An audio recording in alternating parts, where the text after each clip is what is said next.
तो किसान भाइयों, हम आज एक ऐसी फसल के बारे में बात करने वाले हैं जो कम दिनों में आपको लाखों का प्रॉफिट दे के जाएगी।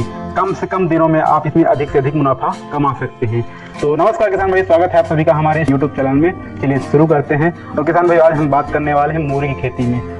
ऐसे तो मूरी की खेती ठंडियों में होती है जब कम तापमान होता है, लेकिन ये ट्रेंड चल रहा है बहुत ज़्यादा कि लोग ऑफ सीजन में ही इसकी खेती करते हैं और ज़्यादा मुनाफा कमा सकते हैं। तो हम इसीलिए आपको बता रहे हैं कि आप भी ये इस मूली की खेती करके लाखों कमा सकते हैं। बशर्ते कुछ तरीकों का ध्यान रखना है, आपको कैसे करना है वो तरीका हम इसमें बताएंगे आपको इस वीडियो में। और कैसे बुआई करना है, आपको कौन से बीज लेना है, कैसे खाद डालना पानी ना, सब कुछ बताएंगे। तो किसान भाई, सबसे पहले आपके इस समय गेहूँ कट गए होंगे, इसके बाद आप कोई भी फसल हो कट गई होगी। इसके बाद आपको उस खेत की बड़ी अच्छी से जुताई कर देना है, 2 बार अच्छे से जुताई कर लेना है। इसके बाद आपको पलेवा लगा देना है। पलेवा लगाते समय ध्यान दीजिए, आप कोई भी खरपतवार डाल दीजिएगा ताकि उसमें जो घास उगे तो हमको ज़्यादा निराई गुड़ाई ना करना पड़े, उसमें ज़्यादा तो खर्च और टाइम लगता है। इसलिए हम इसमें पलेवा लगाते ही समय हम कोई भी खरपतवार, उसे एक खरपतवार हम बता डंडा मिथिलीन आता है, उसको आप यूज कर सकते हैं। पलेवा लगाते समय डाल दीजिएगा तो कोई भी खरपतवार उगेगा नहीं। अब पलेवा लगा के बाद आपको क्या करना है, आपको एक बार और अच्छे से जुताई करनी है। जुताई ऐसी करनी है कि मतलब मिट्टी अच्छे से गहरी जुताई करनी है, ताकि क्योंकि ये कंद वाली फसल है तो इसको अधिक जड़ें नीचे जाती हैं। जितनी अच्छी गहरी जुताई करेंगे उतना अच्छा आपको फायदा होगा। और अब बात कर लेते हैं खाद की। तो और कोई भी कंपोस्ट हो तो गोबर खाद आप सड़ी हुई 2 से 3 डाली डाल सकते हैं 1 एकड़ में, ठीक है। कोई भी बात करेंगे हम 1 एकड़ की बात करेंगे, उस हिसाब से आप घटा बढ़ा लीजिएगा। और यदि आप बड़े किसान हैं, बड़े स्तर पे करना चाहते हैं, तो एक बार आप मिट्टी की जांच जरूर करवा लें, ताकि आपको अच्छे से पता हो जाए क्या क्या हमारी मिट्टी में कमी है, क्या क्या हमें डालना है। क्योंकि ऐसा होता है कि बहुत कुछ हमारी मिट्टी में पहले से जो होता है हम फालतू में डाल देते हैं, तो उसका कोई मतलब नहीं होता। इसलिए खाद का कोई भी रासायन खाद हो कोई भी हो, तो अगर बड़े स्तर पर करना चाहते हैं तो आप इसका एक बार मिट्टी की जाँच करा लें, इसके बाद डालें।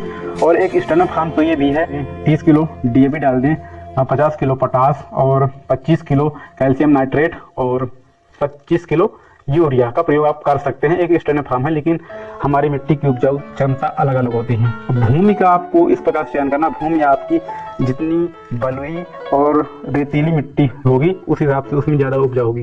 क्योंकि ऐसा होता है कि जो हमारी काली मिट्टी होती है, काली मिट्टी छोड़िए, कोई भी मिट्टी छोड़िए, आप जिसमें पानी लगाते हैं एक बार उसमें पट बैठ जाती हो, मिट्टी बैठ जाती हो, वो मूली के लिए कतई उपयुक्त नहीं है। जो मिट्टी भुरभुरी रहती हो उस मिट्टी का में आप मूली की खेती कर सकते हैं। तो किसान भाइयों, आप एक चीज़ का और ध्यान दीजिएगा, मूली हमेशा आप कम से कम प्रयास कीजिए कि आप मेड़ में बोए। जो मेड़ होती हैं इस प्रकार से मेड़ बना लीजिएगा, आप मेड़ में बोने की कोशिश करिए ताकि आपको इसका अधिक से अधिक। किसान भाई, अगले टॉपिक मतलब चलते हैं अगले स्टेप पे। आप बीज 1 एकड़ पे कितना लगेगा? 2.5 से 3 किलो बीज 1 एकड़ के लिए पर्याप्त है। तो ठीक है, 2.5 से 3 kg आप बीज लेते हैं 1 एकड़ का, और उसी हिसाब से आप गुणा भाग करके घटा लीजिए। यदि 1 एकड़ से कम कर रहे हैं तो कम बीज लगेगा, उस हिसाब से आप एडजस्ट कर लीजिएगा। और बीज की कुछ वैरायटी किसान भाई हम बता दें आपको कि बीज कौन कौन से आपको अच्छा माना गया है, ठीक है। तो सिंजेंटा की आइवरी व्हाइट वैरायटी है किसान भाई, इसको आप लगा सकते हैं। और एक और है सेमिनस की व्हाइट मैजिक आती है एक वैरायटी, इसको भी आप लगा सकते हैं। इनमें से कोई भी आप लगा सकते हैं, 2 हो गई। और तीसरी है पाहुजा की गरिमा, इसको भी आप लगा सकते हैं। और आपको हम लगातार दिखा रहे हैं कि ये है पाहुजा की गरिमा। और माहिको की माही 22 मतलब माही 22।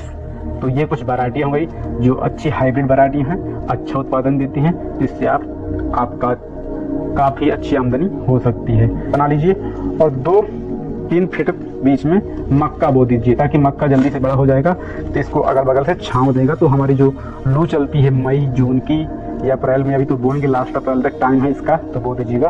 तो उस लू से हमें मक्का की या ज्वार की फसल बचा लेगी।